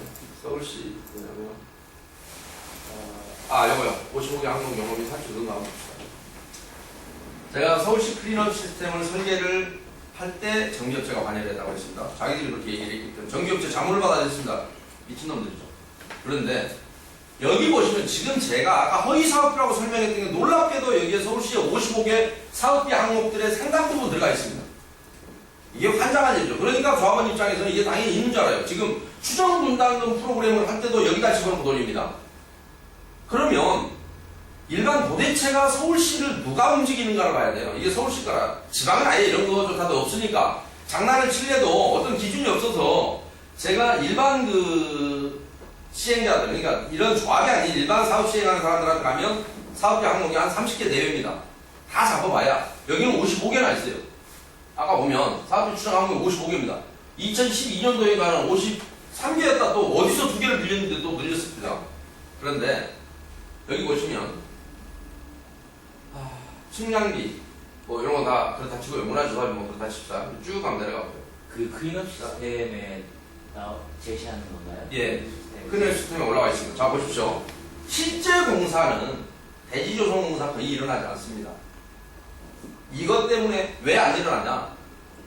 대부분 민간 사업체가 맡길 때는 철거까지 다 맡기고 알아서 지가 거국공사 주면 대지 조성해서 합니다. 근데 산이 이상하게 생겼다든가 해서 별도의 대지를 토목공사를 통해서 아파트를 지을 수 있는 대지로 만들지 않으면 안 되는 거라 하더라도 아주 어디 산속에 있는 산을 깎고 이러기 전에는 토목공사 따로 받기도 하지만 도심지에서 재개발할 때는 대지조성공사도 대부분 시공사 하기 때문에 이걸 별도로 넣지는 않습니다. 이렇게 넣으면 딱 꼬아놓기 좋게 해놨습니다. 사실은. 왜 이걸 별도 잡냐면 실제로 과정에서 안 잡히니까 대지조성공사가 포함 안 된 도급경사 계약서는 하나도 없습니다. 근데 이걸 벌써 이렇게 따로 잡아놓은 걸 알 수 있고요. 건축시설 공사비, 철거비도요. 자기가 이걸 만들 때는 쉽게 얘기해서 공공관리제 하에서 만들었지 않습니까? 이거를. 공공관리제는 실시된 지가 지금 이제 만 4년이 돼가고요. 2010년 7월 16일부터 실시가 됐고, 철거에 관한 사항은 건축공사비에 포함하도록 해놨습니다. 근데 지는 또 따로 뺍니다. 딱 해먹으라는 얘기죠. 이게 뭔 짓을 하는 건지, 그 11조 사항이 개정되면서 나온 게 공공관리제라고요. 그 시행일자가 공공관리 시행일자예요. 건축시설에 관한 사항을 포함하게 됐다. 그래서 제가 지난번에 할 때 국토교통부도 정신 나간 놈들 지금도 동의서에다가 철거비를 따로 포함한다 그랬죠. 건축공사비에 포함하게 돼 있는데. 똑소리 나는 서울시입니다. 그래서 기존건축은 철거비에서 따로 잡아놨어요. 여기에 포함돼야 한다고요. 이게 11조 사항이 개정된 지가 언제냐고요. 그 다음에 가상공사비. 요거는 쓸 수 있죠. 아까 가산항목비에서 많이 봤죠. 임대주택 가산항목비 산출 용역. 이런 공사비가 들어간다 하더라도 일반인들 잘 모릅니다. 딱 정확하게 하는 게 아니라 여기는 조금 공법이 어렵다 아니면 건물도 없다. 이미 이거 할 때 이거 정할 때 시공사가 정해주지 일반인이 야 원래 원가가 얼마니까 얼마에 하고 대신에 우리 거는 이렇게 높으니까 가산비 이만큼 잡아주고 이렇게 치밀하게 하지 않는단 말입니다. 일반인들은. 시공사가 결국은 원하는 거 그냥 가요. 근데 이런 것이 여기에 들어가 있어요. 그런데 아까 임대주택 가산용역비 산출 이런 걸 해도 마치 얼른 보면 죄가 안 되는 것 같은 게 야 서울시 클린업 가봐라. 가산공사비 따로 있어 임마. 맞아. 따로 있더라. 그래서 그 용역이 필요한지 알게끔 만들어놨다는 거예요. 한장하겠습니다. 물론 일부 필요할 수는 있지만 별도로 잡아야 할 만큼의 지출을 요하지 않는 사업이라는 말씀입니다. 여기 또 재밌지 않습니까? 정비기반 시설공사비를 따로 항목으로 잡아놓습니다. 그러니 해먹으라고 잡아놓은 건지 해먹으려고 잡아놔서 서울시가 인정을 해준 건지 정비기관시설 공사비가 있을 수는 있습니다. 그러나 이렇게 따로 잡아놓는 바람에 여기 보면 그놈들이 쓰는 거 똑같은 표현이 있지 않습니까? 정비기관시설이 얼마나 많은데 아까 종류가 여러 가지였죠. 도로, 공원 등 정비기관시설 공사비 필요시 직접 입력하는 항목 자 지상물 이설 나오네 또 필요시 직접 상수도, 폐쇄, 척탑, 전신주, 통신 이설비 등 미수장식 부분도 있고요. 인입공사비 부지 경기까지 인입하는 전기통신 상하수 공사비 아까 말씀드렸죠. 부지 경계까지만 있다고요. 내부 인입은 참 안 써놨어요. 그런데 내부 인입비를 따로 뽑아먹는 나쁜 조합도 있습니다. 내부 인입비가 분명히 시공사에 포함되어 있는데 그리고 서울시내에서 이게 과연 인입공사가 발생할 일이 도대체 얼마나 있는지 모르겠지만 아주 친절한 서울시가 따로 잡아놓음으로 해서 이런 항목들을 보면 제가 아까 설명했다는 허위사업비가 마치 진정한 것처럼 보입니다. 이게 서울시입니다. 자, 그 다음에 단지 외부 공사비, 단지 외 적용 공사비 반감했습니다. 자, 내가 단지 외 적용 공사할 능력이 있나요? 남의 단지에 가서 나무 심을 수 있어요, 없어요, 내가? 사업시행구역을 단지라고 하는 거잖아요, 그죠? 단지 외에 적용공사가 발생할 수가 있나요? 흔히 조합이 뽑아먹는 종목이거든요. 도로, 공원, 정비기반시설을 뽑아먹을 때 쓰는 표현이에요, 이게. 요거하고 같이 쓰는 표현이라고요. 저희들한테 물어보면 단지 외부 공사라도 별도 발주했대요. 그래서 나는 단지라는 개념이 도대체 뭔가? 단지라는 얘기는 내 사업시행구역 밖을 단지라고, 단지는 같은 사업시행구역을 단지라고 하는 거잖아요. 주택단지. 그런데 내가 밖에 있는 외부 적용을 내가 할 능력이 있나요? 남의 땅에서 내가 나무 심어야 할 일이 있나요? 국어에 관한 국어적 어떤 그 모순인데 단지 외부 공사 내가 할 수 있냐고요? 아니 단지는 울타리 안에 걸 단지라 했다. 울타리 밖에 진입도로 뭐 이렇게 얘기하려고 사업시행구역에 있는 것만 공사를 합니다. 근데 도로를 먹고 얘기했는데 도로 같은 경우는 어떻게 하냐고 단지 옆에 단지 외에 내 단지를 기부 체납을 좀 하면서 진입도로를 내단들이 뭐 셋백 공사한다고 그러죠. 원래 도로가 3m인데 내 걸 3m 확보해서 요거 하면서 같이 포장하는 경우는 있습니다. 그걸 얘기하는 건 아니에요. 그런데 단지 외 적용공사비가 얼마나 있겠냐고요. 아, 고로 할 때 그 길가에 무슨 나무를 심어줬다? 모르겠습니다. 있을 수도 있는데 이따위 짓거리를 잡아놓으니까 꼬아먹기 딱 좋게 해놨습니다. 어찌됐든 다음에 국공유지 매입비 조합에서 내수하는 국공유지 뭐 요거는 자기들이 팔아먹어야 되니까 잡을 거고요. 상가등의 영업 청출, 청급 청산 대상자 청산금. 근데 여기 아까 서울시가 이제 조금 더 지나면 아마 내년이나 내후년쯤 되면 60개 사업 항목이 이제 추가될 거예요. 53개에서 55개로 늘었거든요. 그때 뭘 넣어주면 될까요? 아까 제가 설명드린 범죄예방 대책비. 이것도 이제 이왕 되겠으니까 토지, 아까 수용, 용역비, 청산할 때 토지 수용 용역비도 잡아주면 이제 다 잡아줘야지, 이제 뭐. 어차피 한번 협조하기 시작했으면 계속 포함하고 협조해줘야지. 자, 그 다음에 주거이전비 뭐 이런 건 있고요. 기타 이주고서. 기타가, 거시기죠. 이주 촉진비가 있다는 이주 대책위원회도 만들면 이제 앞으로 포함하면 될 것 같습니다. 왜냐하면 자기들이 써놨잖아요. 이렇게 친절하게. 제가 이주 촉진비 참 웃기는 거라고 얘기했는데 버티면 돈을 더 주고 안 버티면 덜 주고 뭐 이게 촉진비인가요? 그러니까 근데 지가 써놔요. 서울시가 써놔요. 자, 이주 대책위원회도 만들어야 되는 모양입니다. 아니 법률대로 하면 정상적으로 이사 가야 될 때 안 가면 명도 집행하면 되는 거잖아요.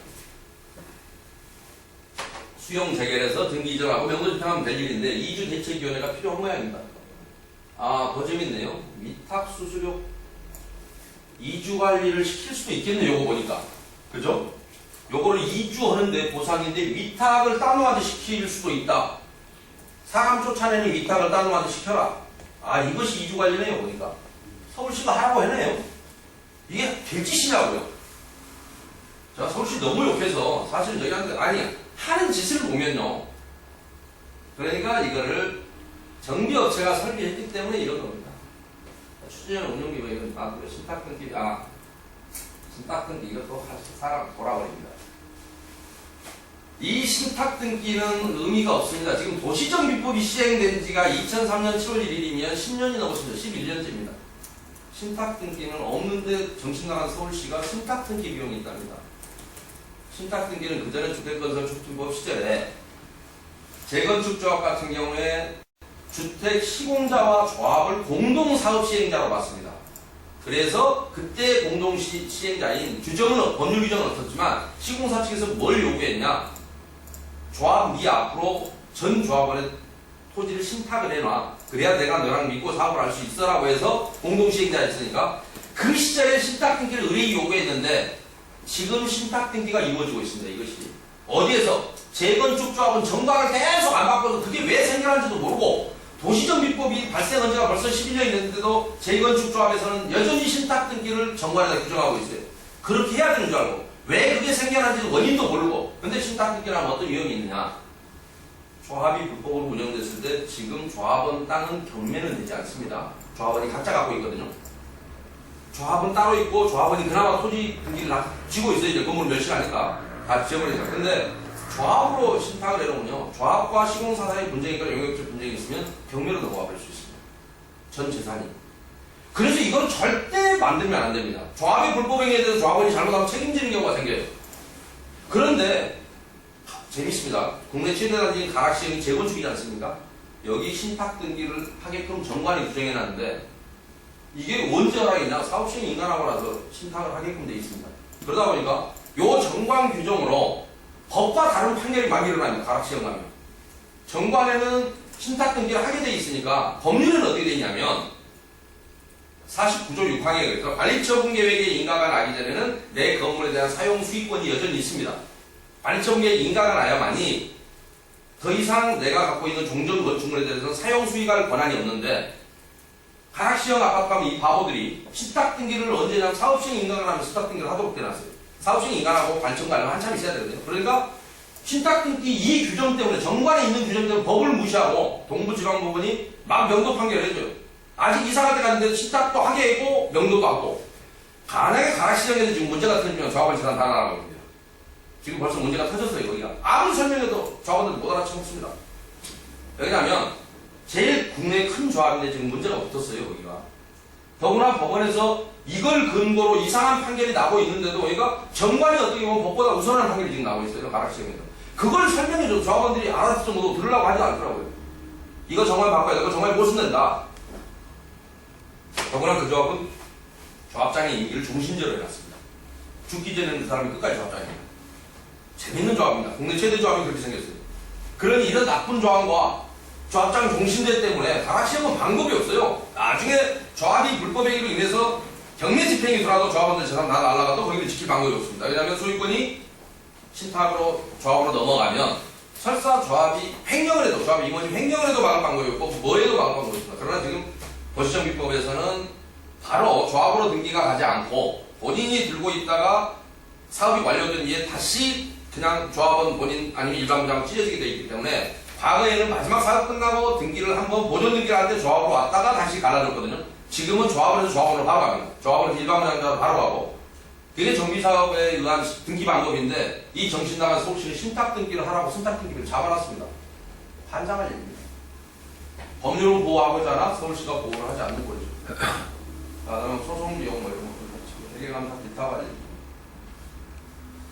관리 중에 총회 개최 비용 뭐 이런 게 있답니다. 한번 가고 싶어요. 아, 이러 안 걸리고 얼마나 웃기는 사업비들이 많은지 한번 보시죠. 55개나 된다니 한번 좀 더 올려보시죠. 다 끝났네. 내려가. 여기 아니요 있잖아요. 또 멋진 사업들 또 있을 수 있고요.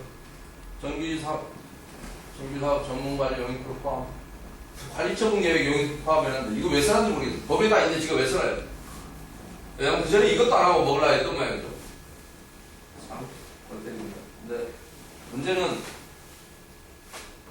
관리처분이 끝나고 나면 영역비가 90% 이상 나가버린다. 그런데 진짜는 이전고시라는 게 있는데 이전고시가 법에 정비업체 업무로 안 돼 있어요. 그러니까 관리처분 끝나고 애용고에다 다 먹어버리고 진짜는 이전고시 때는 정비업체 나몰라도 됩니다. 법률 도시정비법도 아무튼 하나 보면 엉망진창인데 이전고시가 돼야 사실은 저희가 끝나거든요. 그러니까 이전고시는 정비업체 업무로 안 돼 있습니다. 참 희한하게 돼 있는데 중요한 업무도 안 돼 있으니까 관리처분이 끝나고 이제 철거하고 싸우고 뭐 어쩌고 하는데 그때 이미 정비사업체는 영역비를 다 받아버린 상태 거의 5%나 10% 넘게 다 받아버려요. 이제 사업은 비로소 시작인데 맨 처음에 장난 다 치고 그때는 다 끝나버리는 걸로 돼 있어요. 업무가 정말 웃깁니다. 심각한 문제죠. 그래서 더구나 이렇게 써놨다고 해요. 혹시 이거라도 안 하고 도망갈 거 같은데 이거까지 해요. 근데 그 이유가 이제 진짜 시간도 길고 이제 비로소 철거 들어가는데 그때는 이미 영역업체는 나몰라라고 지 먹을 거 다 먹은 상태예요. 그때는 누가 와서 시비하면 아이 나 안 하고 갈게라고 해도 다른 놈이 와서 할 놈도 없습니다. 그냥 그때가 진짜 없는데 물론 관리처분이 제대로 끝났더라는 거지만 그들은 이제 할 일도 많고 시공사가 하는 문제 이런 것들을 좀 봐주면 좋은데 그게 지금 안 돼 있습니다. 뭐 교통영향평가, 환경영향평가 뭐 이런 필요 없고요. 그런 거 있으시고요. 정비 기반 시설이 아까 계속 문제가 되는데 이게 관장합니다. 제가 회의사업 때 설명 안 했는데 작은 거라 설명 안 했습니다. 정비 기반 시설 아까 막 해먹자 하신 거 별도로 해먹으려고 해서 필요한 게 뭐냐면 시설 용역비예요. 아니 아까 시설은 공사비는 따로 있었죠. 정비 기반 시설 공사비 앞에 봤잖아요. 따로 이게 전체 중에서 따로 빼려고 보니까 이거를 빼는데 얼마가 나옵니다. 이 공사비가 이 산출 용역이에요 이게.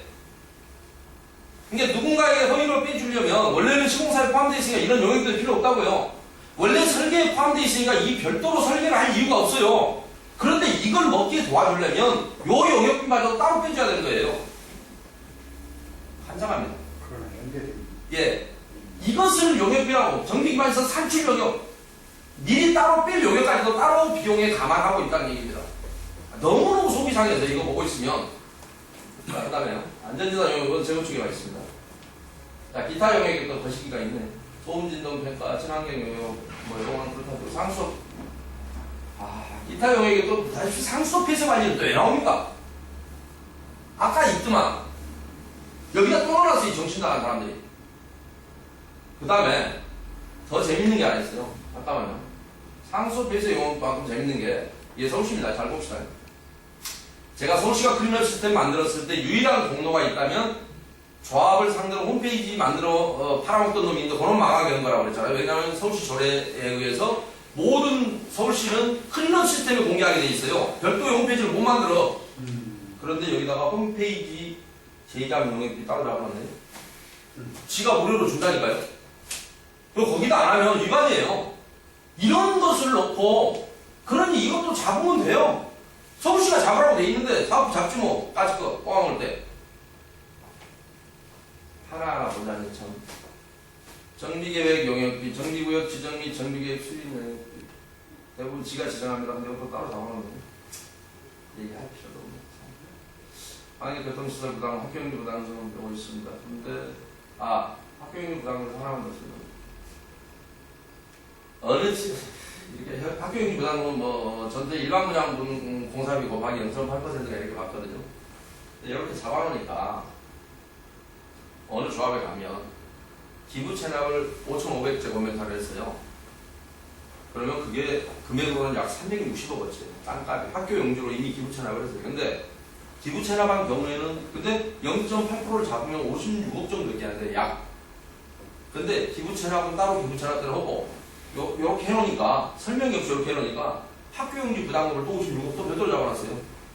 그러면 그 동네는 학교용지로 말해서 400억이 넘게 나가는 거예요. 360억어치 이미 기부 체납했는데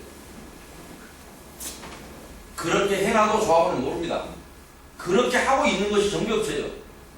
도대체 뭘 해놨는지 하나하나 양목을 보면 기가 막힙니다. 학교용지 부담에 관한 뭐 법률이가 있거든요. 거기에 보면 기부 체납하는 경우는 예외입니다. 당연하죠. 물건으로 주든지 아니면 돈으로 내놓든지 땅으로 내놓든지 근데 땅으로 내놓는 경우가 원래는 커요. 360억어치를 내놓고도 56억을 별도로 잡아놨더라는 거예요. 그다음에 상수도 공사비, 단지 내 상수도, 인입공사 이거 보세요. 단지 내란 말 쓰죠. 이거 별도로 안 해요. 시공사가 해요. 건물 단지 해놓고 수도업자 따로 불러드리실 거예요? 이게 서울시입니다, 이게. 그다음에 당연히 단지 내는 아까 조합에서도 그래서 항상 이 단지 경계까지 인입이라고 하지 단지 내라고 안 한다고. 이거 다 당연히 이 수도공사만 따로 하려면 굉장히 번잡스럽습니다. 시공사가 해야지. 그렇잖아요. 들어갈 때 동시에 들어가줘야 되거든요. 어느 공정에서는 수도관이 배만이 돼야 되잖아요. 단지에 이익이 있답니다. 하수도 부담금, 아까 신설자, 증설자의 부담금 제가 설명드렸고요. 지역난방 요구 부담금, 뭐 지역난방 바꾸는 경우, 개발시설 부담금, 전기기반시설 부담금도 아까 있을 수 있습니다. 전기기반시설, 뭐 수도를 늘린다, 가스를 늘린다, 뭐 이럴 때 기반시설 부담금입니다. 보존등기비 일반 부장분도 이것도 또 엉터리네요. 일반 부장분도 조합으로 보존등기 하지 않습니다. 보존등기 조합에서 부담을 느끼는데 여기에서 일반 부장한테 감독으로 빠져야 됩니다. 대표적으로 정비사업 도시정비법이 실시된 지가 10년이 넘었는데 지금도 이렇게 엉터리입니다. 서울시가 보존등기는 과거에 조합으로 보존등기했지 2013년 7월 1일 이후에 도시민 주거환경정비법 하에서의 등기 규칙은 보존등기를 하지 않습니다. 11년, 2년 전 얘기입니다. 이것이 서울시입니다. 뭘 이런 것을 2013년이라고 하고 답하겠습니다. 재산세, 체포매입, 법인세, 세무조정료 참 친절히 많이 잡아주셨네요. 그러면 이런 거 있을 수 있는 것들이죠. 근데 진짜 정신 나간 건 아까 보존등기비 무슨 그러다 보니까요. 잠실 쪽에서 옛날에 그렇게 했었습니다. 보존등기를 조합으로 다 했어요. 법무사. 그래서 내가 법무사한테 정말 나쁜 놈이라 했는데 자기 등기비 수수료 좀 더 먹으려고 원래 조합을 해서 조합으로 바로 가자 그랬잖아요. 지금 주광역 교육과에서는. 근데 조합으로 하면 보존등기 해갖고 조합에 다시 나가는 걸로 돼 있어요. 서울시가 있다면 돼 있으니 뭐 그렇게 해도 누가 11을 못하겠네. 그래서 하도 한심해서 등기를 불필요한 등기를 한번 더 하고 법무사는 들어줬죠. 수수료 받으니까. 그러나 하지 말아야 될 그게 중에 하나입니다. 양심으로 팔아서 그렇게 하는 게 아니죠. 그 다음에 보존등기비 그래서 영털이고요. 명보존, 인원처리비, 기타 비용, 하자보존 수수료, 입주관리비, 사업 추진 대책비, 결손 처리비, 재난 관련 비용, 뭐 재난에 또 비용, 아까 재대책비 다 이거 포함없습니다. 조합금 일반 경우, 인차비, 운영비, 부양대행 수수료, 예비비, 예상치 못한. 자, 요거 대여금 제가 조금만 말씀드리겠습니다. 사업비 대여금이자 정비사업 추진 시 설계비, 조합 운영비 등 관리처분 인가시까지 소요되는 정비사업비의 대여금에 대한 금융비용. 그런데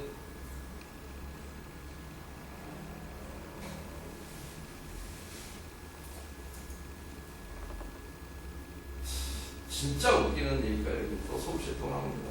사업비 대여금 이자는 뭐 그렇다 칩시다. 요거 사업 대여에서 나오는 이자가 있다고 치죠. 그런데 요거는 그래서 공동부담이 맞습니다. 그런데 진짜 웃기는 표현이 하나 등장합니다. 조합원 이주비 대여금 이자가 있습니다. 조합원들이 이주하고 입주 시까지 이주비에 대한 무이자 금융비용. 이주비는요, 개인이 어차피 가져갑니다. 개인이 각자 이주비를 대출받기 때문에 개인이 알아서 이자를 내야 됩니다. 그런데 조합이 어떻게 하느냐, 이주비가 무이자래요. 처음에 시공사하고 조합이 사기칠 때 무이자라고 합니다. 서울시도 이 말을 쓰고 있습니다. 이 개새끼들이요. 무이자 금융비용이라는 게, 무이자가 어디 이자가 있을 수 있습니까? 아가씨, 큰아들이 몇 살이에요? 물어보라고 꼬았다고 그랬잖아요. 아가씨라고 묻지 말든지, 아들이라고 하려면 아줌마라고 부르든지, 애엄마라고 부르든지, 무이자가 어떻게 금융비용이 발생할 수 있냐고, 이자가 발생할 수 있냐고요. 그래서 조합에서 가보면 회계도 또 그렇게 처리해 놓습니다. 무이자, 이주비, 이자, 이렇게 회계 처리를 해요. 근데 서울시가 요 따위 소리를 쓰고 있잖아요. 서울시가. 이거는요, 무이자로 속이고 조합원들이 무조건 이주비를 받게 만들어서 일단 쫓아내고 보고 그것을 한꺼번에 사업비로 부과를 시킵니다. 그러다 보니까 무이자로 거짓말은 찾았지, 이자는 받긴 받아야 되겠지, 항목을 잡긴 잡아야 되겠지. 그러다 보니까 무이자, 이주비, 이자. 어떻게 무이자가 이주비, 이자가 나올 수 있나요? 처음에 무이자인데, 접수가 자체가 무이자인데. 그래서 이렇게 갖고요. 근데 더 웃긴 거 뭐냐면 이걸 수백억씩 잡은 겁니다. 그런데 조합원이 알지 못하게 조합원이 이주비를 각자 받았지 않습니까? 이 통장 관리를 조합에서 합니다. 그러면 자, 이주비 이자 명목으로 예를 들어 500억 우리 조합원이 총 냈다. 실제로 이자가 500억인지 300억인지 200억인지는 아무도 모릅니다. 왜냐하면 각자 조합 통장을, 이주비 이자 통장을, 조합원들 거를 싸그리 갖고 있는 놈은 조합이거든요. 그래서 제가 조합원들한테 매번 하는 얘기야. 너희들 혹시 은행 업무 볼 줄 몰라? 너 대출금 받으면 내가 이자 갚아줄게. 난 내 통장 우선 너 그러면 나한테 맡길 거냐고 물어봅니다. 왜 근데 당신들 조합에는 맡기느냐고. 무이자인 줄 알고? 무이자가 어디서 있을 당연히. 무이자는 없습니다. 그런데 서울시에서도 무이자, 이주비, 이자라는 말을 쓰고 있어요. 참으로 한심합니다. 이런 정비사업자가 썼던 소리를 그대로 갖다가 옮겨놨기 때문에 서울시는 그런 서울시에게 정비사업을 감시해라. 새로운 대안을 내놔라. 개털입니다. 내놓을 수가 없습니다. 태생적으로. 탄생할 때부터 클린업이 클린업을 그렇게 해서 해놓고 홈페이지 제작 비용도 잡고 넣잖아요. 홈페이지 제작을 해도 뭐하라고? 클린업에다 다 공개하고 업무화 시켜놓고 조례에다가. 그래놓고 이걸 얼마나 우려먹었냐고요. 서울시 클린업 시스템이 엄청나게 깨끗한 정비사업의 투명한 운영을 위해서 전국적으로 모범인 것처럼 우려먹었는데 아래를 들다 보면 이렇게 썩어 빠졌습니다. 이게 누가 만든 거냐고요. 하나하나 얘기하다 보면 참 한심해서 별로 할 말이 없습니다. 밑에는 뭐 그거에 대한 또 다른 뭐 저기들이 있는데 시간이 이제 좀 됐습니다. 예. 예, 그래서 아무튼 오늘은 예. 그래서 오늘은 일단은 지난번에 말씀드린 대로 지난번에 철거비 쪽에 이어서 오늘 그 저기 사업비의 전반적인 부분은 이제 거의 다 허위 사업비는 제가 지금까지 조합에서 봤던 사업비에 대해서는 대부분 다 말씀을 드린 것 같습니다. 그래서 나가야 되는 게 있습니다. 네. 그래서 일단은 전체적으로는 저기가 다 끝났고요. 마지막으로 참 양식 하나만 제가 보여드려 보겠습니다. 양식 중에 그냥 가볍게 한번 보십시오. 요거 한번 들어보실래요? 아까 국공유지 그 전기기반시설 설치비요. 새로이 설치할 전기기반시설은 재밌는 게요. 요거를 지금 사업시행계획서에 일반이고 관리처분계획서도 있습니다. 이거를 조합이 보여주지 않고 숨깁니다. 그냥 국공유지 팔아먹으려고 그 정도. 여기에 보면 이게 전기기반시설입니다. 이 새로이 설치할 전기기반시설 내역이라고 되어 있죠. 아까 내가 전기기반시설이 다 시공사가 하는데 가짜로 한다고 그랬죠. 제대로 걸린 게 하나 있습니다. 여러분 나중에 보시면 재밌습니다. 이거 하나는 알면. 여기에 보면 공사비가 나와요. 설치 공사비가. 그렇죠? 그러면 여기 동인문 구획 같으면 지난번에 얼마였어요? 140매덕이었죠. 전기기반시설 공사비가. 그러면 요걸 지금 따로 준 놈도 여기에 141억으로 돼 있어야 되겠죠. 여기에는 뭐 20억, 10억 돼 있는 거예요. 근데 요거 여기에 들어가는 공사비를 시공사가 한다는 얘기지. 설사 그러고 다른 놈이 그러면 여기에 들어가는 공사비하고 만약에 따로 빼냈으면 이미 인가받은 이 공사비와 전기기관에서 따로 빼낸 공사비는 동일해야 되잖아요. 이게 전기기관 새로 설치할 공사비니까 전혀 별개입니다. 예를 들면 내 기억에는 지금 가재울 사업회 같은 경우는 여기에 있는 게 50억인가 뭐 잡혀있어요. 전기기관 공사비가 인가받은 공사비가. 그런데 700억 정도, 약 700억 나갔다고 말씀드렸지 않습니까? 근데 조합마다 아무튼 개판입니다. 그러니까 그런데 이 공사비가 별도로 하는 게 아니라 시공사에서 한다는 얘기지. 그런데 공사비 내역을 보면 근데 이 사업시행계획서나 관리처분계획서를 공개하지 않기 때문에 여러분들이 알 방법도 없고 조합원들이 알 방법이 없는데 이런 가짜와 관련한 이 허위사업비 내역을 보다 보면 얼마든지 수사든 뭐든 모순이든 취재든 걔들이 어떤 변명으로 잡아낼 수 있다는 거죠. 왜냐하면 이 종합적인 서류를 보면 그냥 다 보여요. 이것도 되게 웃긴 것 중에 하나라고요. 이거 따로 놀고 이쪽에서 그러니까 계약서 따로 놀고 이거 따로 놀고 또 시공사가 계약서 따로 놀고 뭐 엉망진창입니다. 참고로 마지막으로 제가 한번 양식을 보여드려서 할 얘기 참 많은데 오늘 아무튼 허위사업비 부분에 대해서는 대충 이제 항목별로 설명을 드린 것 같습니다. 좀 저기 하기 전에 제가 어차피 영상으로 다시 한번 드릴게요. 한번 보십시오. 네, 수고하셨습니다.